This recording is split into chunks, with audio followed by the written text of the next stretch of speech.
Hello everyone, welcome to Muna explains. আজকে আমরা দেখে নিব কোয়াড্রিল্যাটারালের কী টাইপস আছে। ফার্স্টলি আমরা দেখব রেক্ট্যাঙ্গেল।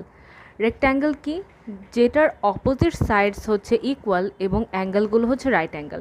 রাইট অ্যাঙ্গেল জিনিসটাকে আমরা যদি সহজ ভাষায় বুঝি যে কোনো অ্যাঙ্গেল সেটা 90 ডিগ্রিকে আমরা বলি রাইট অ্যাঙ্গেল। এটা দেখতে সহজ ভাষায় যদি চোখের দেখে তুমি বুঝতে চাও, এটা এল শেপ হবে, এটা হবে এল শেপ।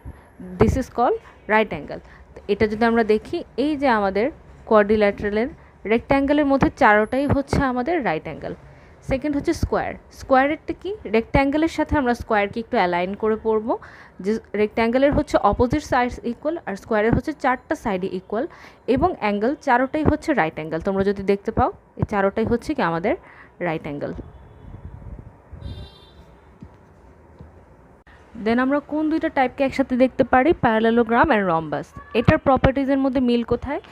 সেম প্যারালেলোগ্রামের হচ্ছে অপোজিট সাইডস ইকুয়াল এবং প্যারালাল হবে, আর রম্বাসের হচ্ছে all sides are equal and parallel হবে।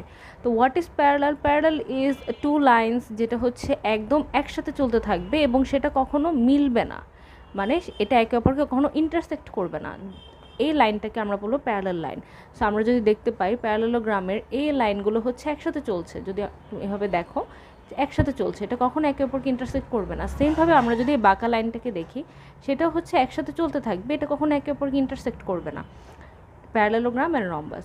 আর পার্থক্যটা আরেকটা কি, যে all angles are not right angle. মানে এই অ্যাঙ্গেলটাকে যদি তুমি দেখো, এটা কিন্তু রাইট অ্যাঙ্গেল না, এটা কিন্তু রাইট অ্যাঙ্গেল না, এটা কিন্তু রাইট অ্যাঙ্গেল না, এটাও রাইট অ্যাঙ্গেল না। রাইট অ্যাঙ্গেলটাকে আমরা কি বলেছিলাম? যেটা হচ্ছে এল শেপ। এখানে কিন্তু কোনো এল শেপ অ্যাঙ্গেল নাই। সো আমরা কিন্তু শুধু চোখের দেখাই বুঝে যেতে পারবো আমাদের কোয়াড্রিল্যাটারাল কোনটা কোনটা।